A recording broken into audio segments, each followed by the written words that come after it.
different team since rookie Jaxson Dart took over for Russell Wilson. They're 2-1 after starting 0-3. The offense is producing top 5 in the league in rushing yards and third down percentage. Led by Dart and fellow rookie Cam Scatterboo, the Giants are back in the New York groove. 2 rookies, 4, 4, and 6, are all over everybody's timeline right now. What up, Big Blue? 4, 4, and 6 in a trap. It wasn't easy, wasn't clean. A lot of big dubs. So appreciate you guys for your support. On to the next week. Oh, he does a backflip. But him and Scat actually insane, but I love them, bro. They bring it straight juice and they fearless. It's a daily thing. I want to do my best to be a spark. If I'm physical, people aren't going to want to tackle me. Try to bring a little bit of swagger. Hey, Big Blue on 3, 1, 2, 3, baby. Ooh. They're having fun in this city, no question about it. There's a lot to dive into in this game. Rex, let's start with that.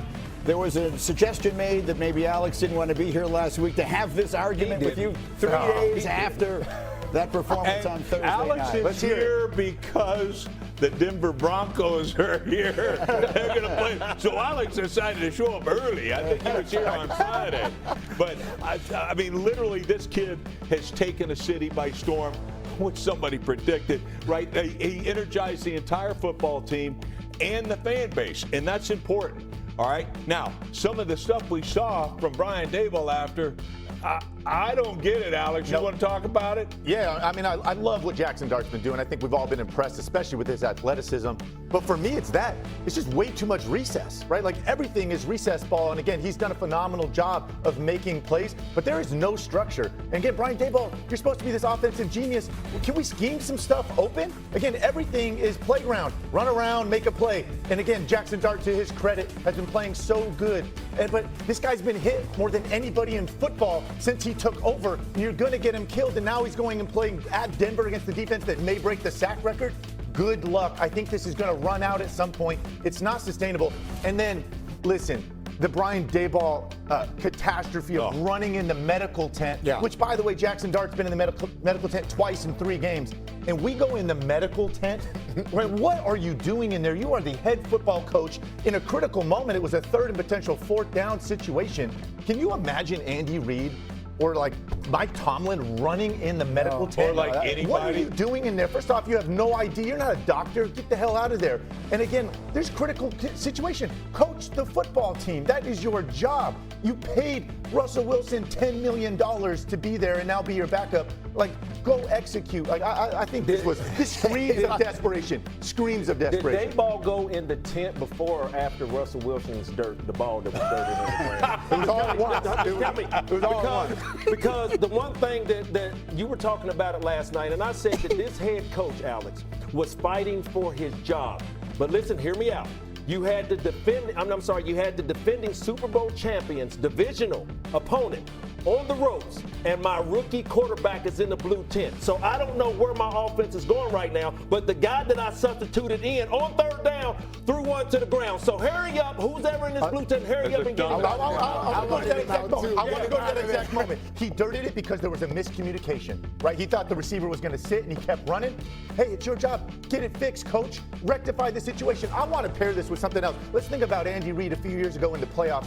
Patrick Mahomes goes down with the leg injury. In the 4th quarter, in steps Chad Henne. They go for it on 4th down against the Cleveland Browns and win the ball game, right? We aren't running around hysterically in a medical tent. Like, again, you're the head coach. You are supposed to be level-headed. What does it look like? Jackson's not going to last. If he keeps playing the schoolyard that you're talking about and he's taking all these hits.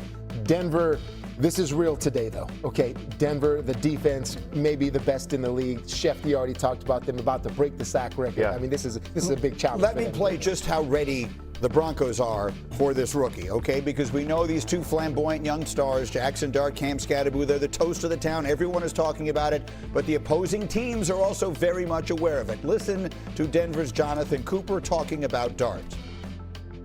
Yeah, I mean, he's a young guy. He's, feeling himself a little bit. He's out there running around. He's got the chain on. He's dancing.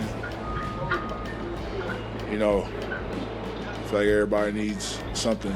So, but we've went against QBs who have ran around in the pocket and have, do stuff with their legs. So ain't nothing we haven't seen. last week. Teddy, would you care to translate what we just heard from Jonathan Cooper? The little pause that Jonathan Cooper had when he got back on track, what he meant right there. This is the translation of that right there. We're going to knock the face paint off this guy.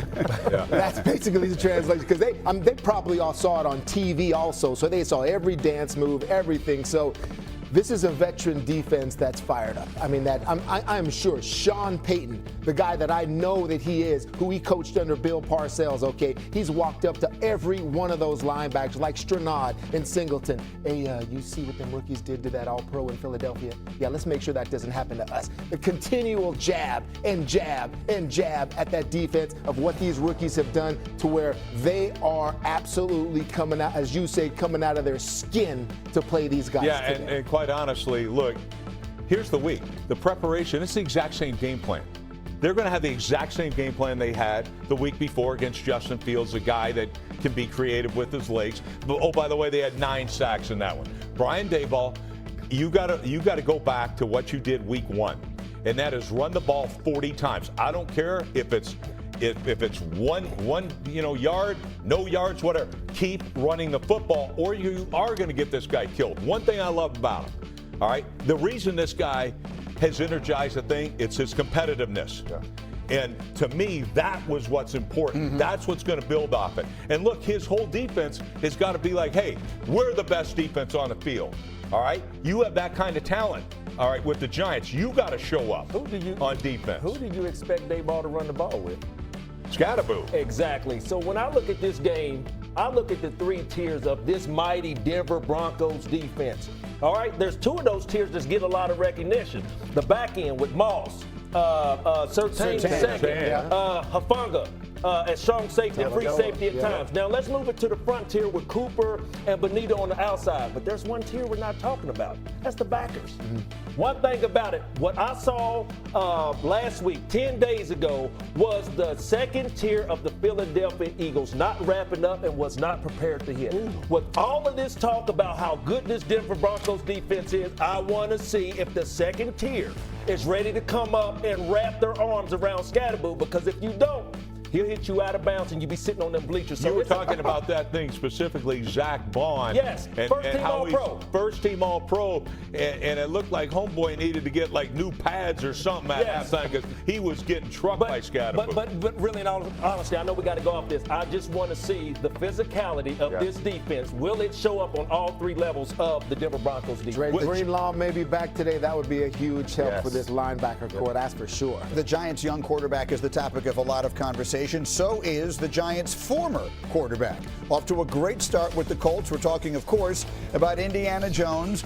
And today will be his first meeting ever with Justin Herbert. Those 2 were drafted 6th overall back-to-back years in 2019 and 20. Herbert had a much better QBR in his career entering this season. But through 6 weeks this year, Jones has the highest QBR in the entire NFL. There are still some people, and by some people I mean Teddy, not 100% ready to believe in the Indianapolis Colts. But how did you